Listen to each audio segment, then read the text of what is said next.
So welcome back. We're currently flying back towards Gold Beach. I just talked about the sector item. Let's change the scroll, and we can talk now about a little bit about jig.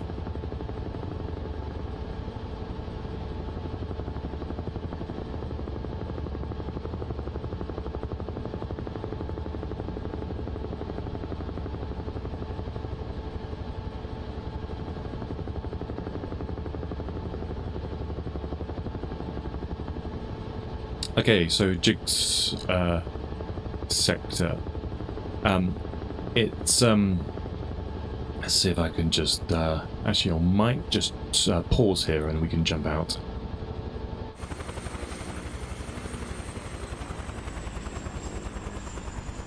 So this sector here is item,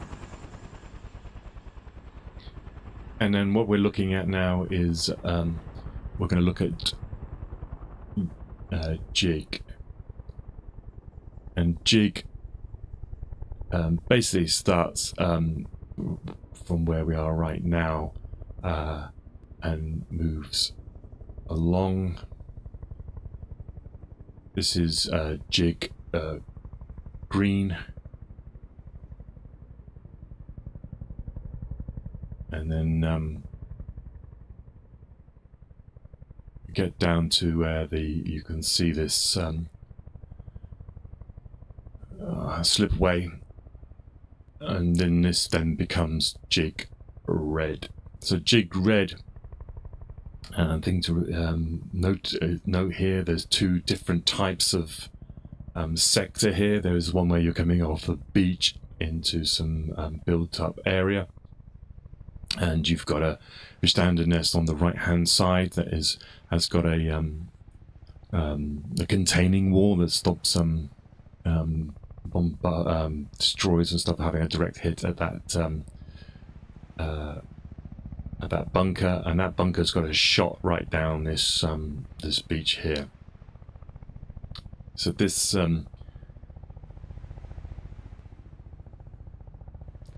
this building right here is really important. The shot that it's got, you can see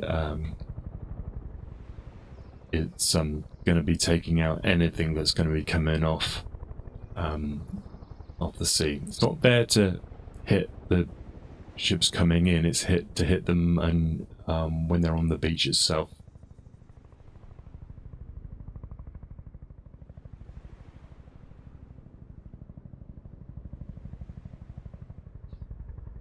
This is and so this is jig green, and then this is where they come off the thing. This is where it's mined. There's possibility of mines. They don't know for sure, but it's definitely mined.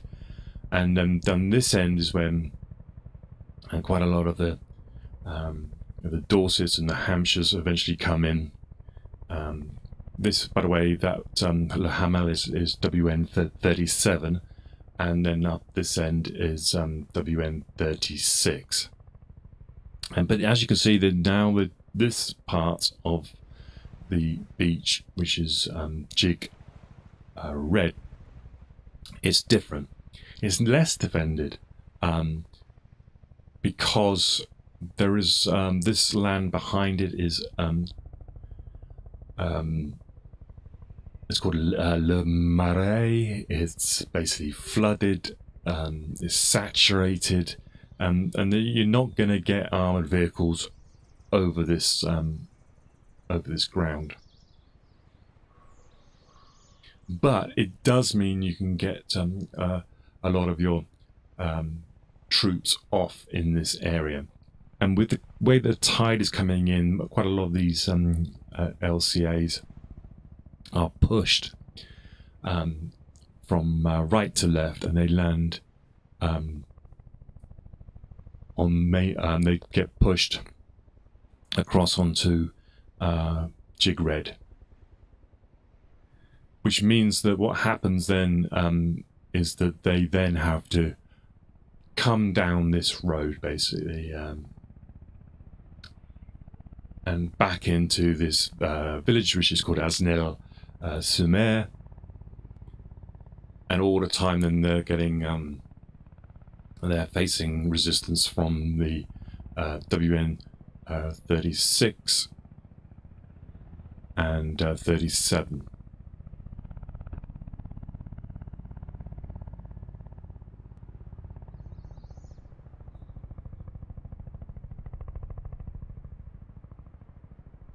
Okay.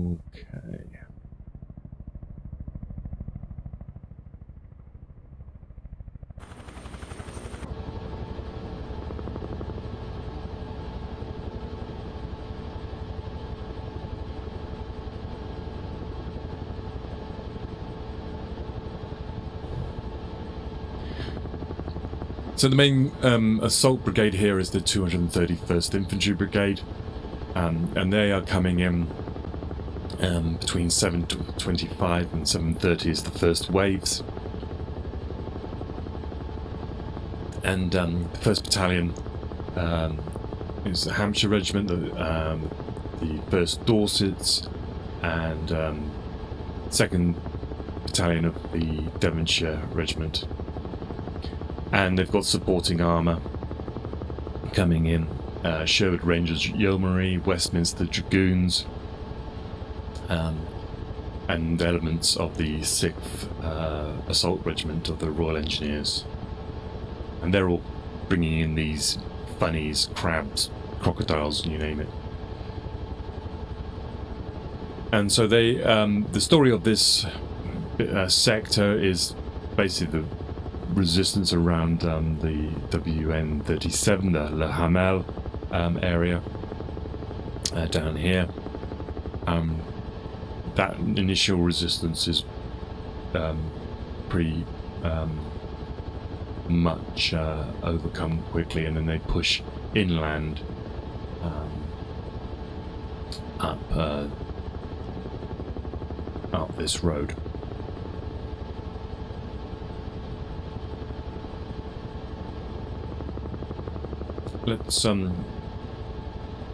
Let's do the next sector. I'll come back and I will talk about the initial waves and what happens and the objectives, and then we'll finish off. But we're just going to get a little bit of a sense of what's going on and where things are.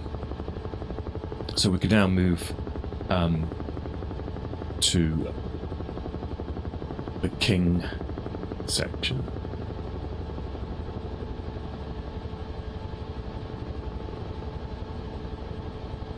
King section begins basically from around about here. You've now got this section below us is King Green, and then we move into King Red.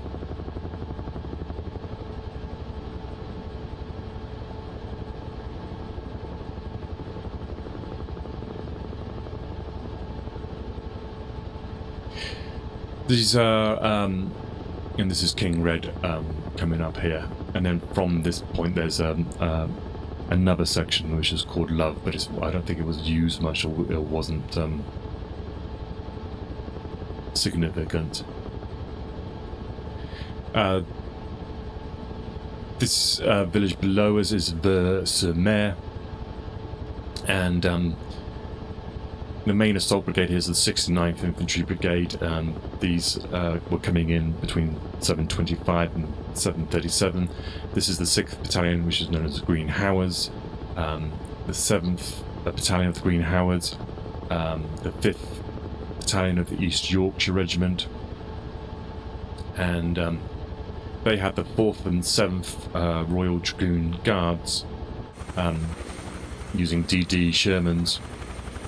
And again, parts of the 6th Assault Regiment of the Royal Engineers, and they were with their AVREs.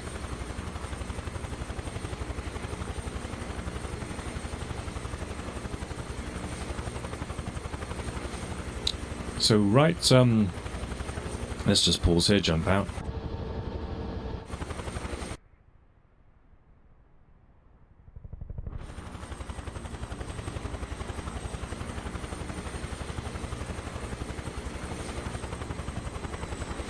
So this section here is King Green, and you can see where this road comes to the beach. Just to in this section here is what was known as La Rivière strong point. This is had an 88mm gun, a little bit similar to the setup that we saw at Le Hamel, and this is again facing down the beach.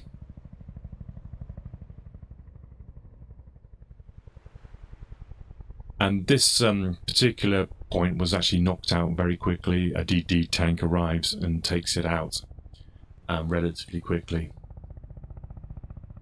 unlike at Le Hamel, which took a little bit longer.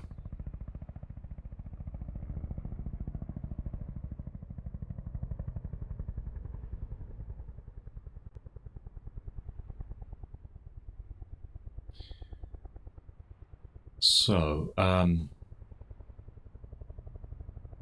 so that was the initial waves coming in, and then the rest of the waves are from the 151st Infantry Brigade and the 50th Division's Reserve, and they landed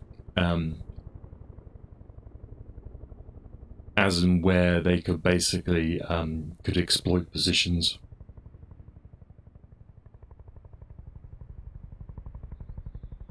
So let's this is, I'm just going to scroll like this along the thing. So we got the La Rivière point just there, and you can see the importance again, the flooded land, the routes off the roads or these causeways, so they become focus points to get these armed vehicles off the beaches, because not only do they have these 88mm looking down the beach, the Germans have battery positions that have key sectors zeroed in with artillery. So they really, whilst these the worst place to be if you were a tank or an infantryman, once you've got off your landing craft, is to remain on the beach. You got to get inland, because otherwise these positions will already be zeroed in over the years. They would have been having practice to get these things zeroed in, and so you want to get off that quickly. Right, let's bring up the map and show you where we are. So the main objective basically of the British in terms of Gold Beach was to push quickly inland, and they almost sort of split in a fork. The right fork going towards Bayeux and the other one going to Cruilly, and they're trying to get to this road which is called the N13, and it's if you've got Caen here and Bayeux around about here, they want to cut off this road as soon as possible. That will then deny the Germans the ability to quickly move forces east and west to wherever they can exploit or reinforce any positions. So let's see if we can follow that path for a bit, so you get a decent sense of what was going on.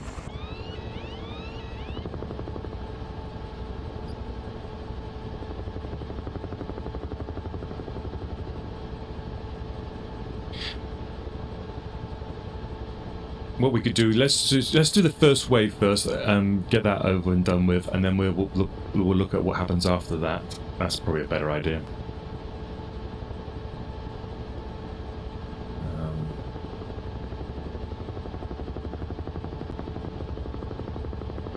But the objectives basically of the day is to get as far forward as Bayeux and Cruelly, and as far east and west as Juno and Port on Basson, and meet up with Omaha. So they want to link up this whole coast, and that was their first day's objective.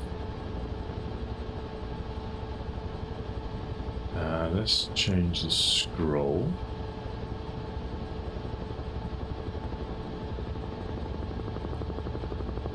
Yeah, let's talk about the German defenders to begin with. What are they actually facing at this point? It's most of these strong points along this part is given to the 716th Division, which is also known as a static division. They lacked mobility. They didn't have any transport, basically.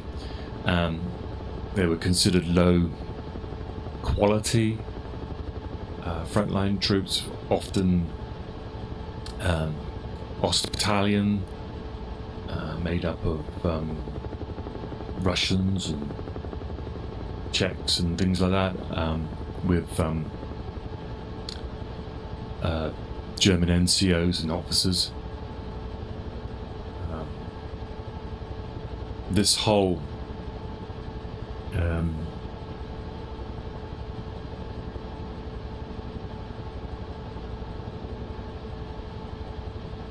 whole sector, and when I talk sector, I mean from Gold to Sword, is actually defended by around about 8 infantry battalions. So let's say 8,000 men. So to cover this whole coastline from here to the Orne estuary.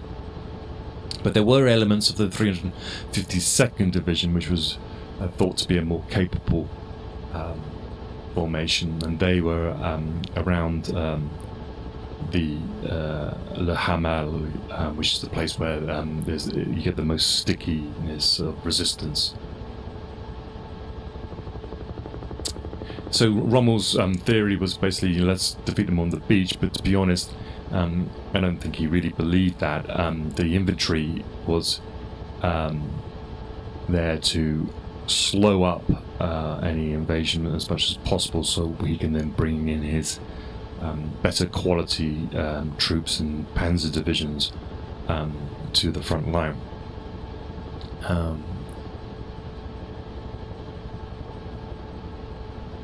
And we know the difficulties the German command and control had because of the way it was an absolute mess in who can control what at what time and do what at what time, and basically it was Hitler who had most of the control over the actual tanks themselves. And there was a fundamental disagreement in the chain of command, and also the way that the chain of command sort of blurred their lines of control. That some elements, like Rundstedt, wanted to have the panzers in reserve and then bring them forward where they wanted them, and Rommel was much more aggressive and thinking more like let's defeat them actually using the tanks on the beach. The problem with Rommel's point was there was no air cover at this time, and you're also putting your armoured divisions in range of naval bombardment.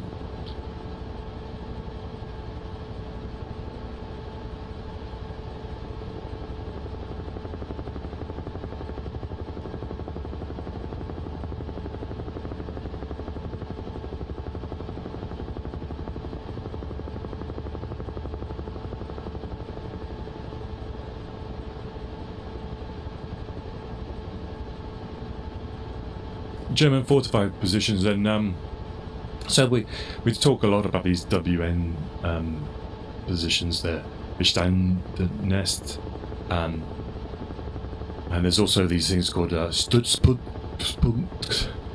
My German's probably terrible.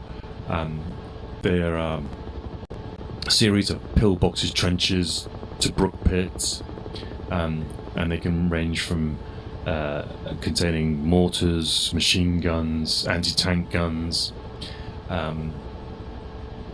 The beaches obviously have these. They're mined. They have anti-tank. They're sort of metal cross things that I can't remember what they're called now. It skips my mind. And these sort of wooden ramps with mines on the top for the which would push the landing craft up and then explode on them.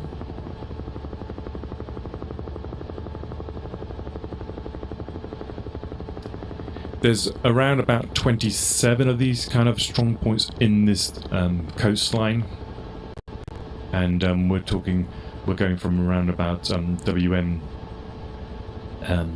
35, 34, 35, 36 when we get to this is 36 below us, and then just off the nose now where the white dot is 37, and then we come around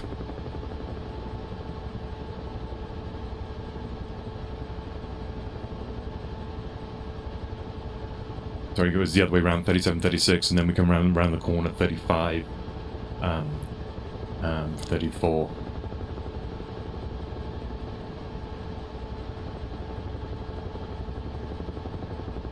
There's also inland from the beach where the ground is no longer saturated. The Germans put in trench positions or anti-tank trenches. I think you might see some like below us here to the left. You can still see the scars of some.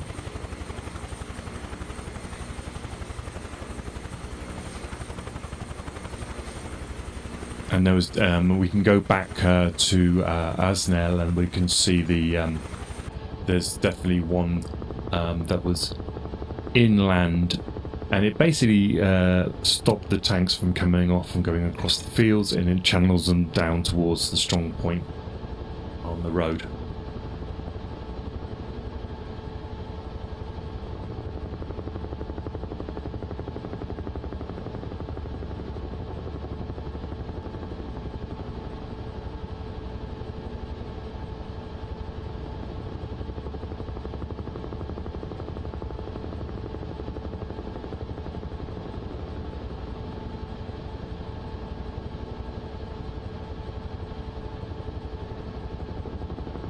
So let's have a look at the actual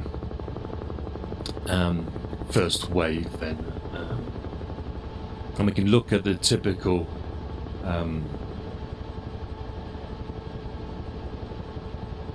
sequence of an assault wave.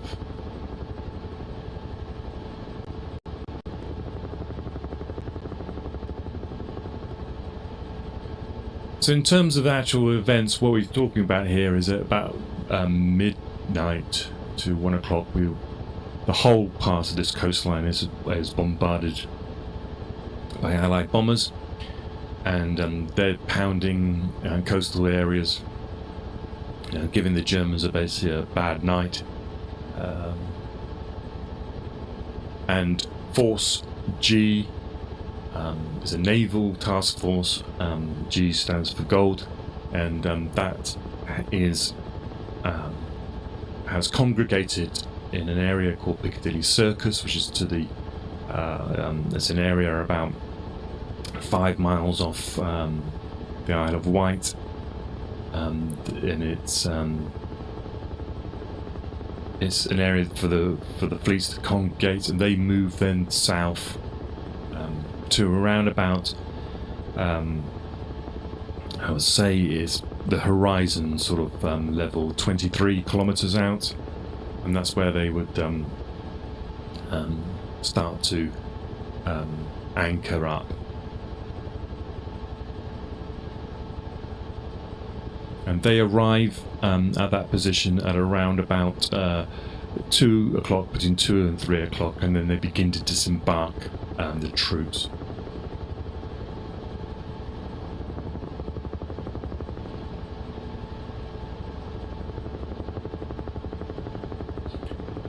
At around about 4 o'clock, we start the bombardment. The bombardment is mainly concentrated on the batteries at Longsemer, and the other batteries we talked about down at Omaha. And then around about 50 minutes before the landing craft are due to arrive, they will then change their targets to the actual targets on the beach itself. The landing craft are placed into the water around about 7 miles outside offshore.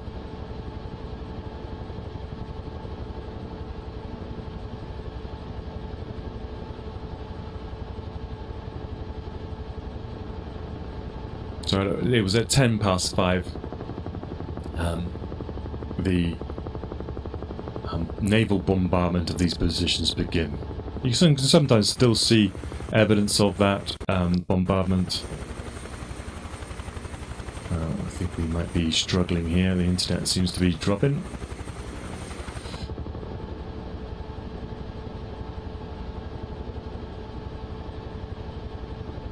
And this bombardment was done by HMS Orion, HMS Ajax, Argonaut, Emerald, and the Dutch gunboat Flores, and they're joined with 13 destroyers which could, with a shallower draft, could get closer and pinpoint certain positions.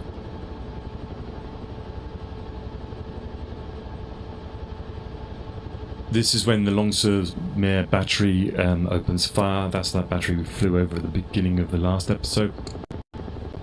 And the fire is returned by HMS Ajax and Argonauts. 5:58 we get to sunrise. And 3 of the 4 guns at the Longsemer battery are then disabled at this point. The 4th gun manages to continue to fire sporadically over the day. It's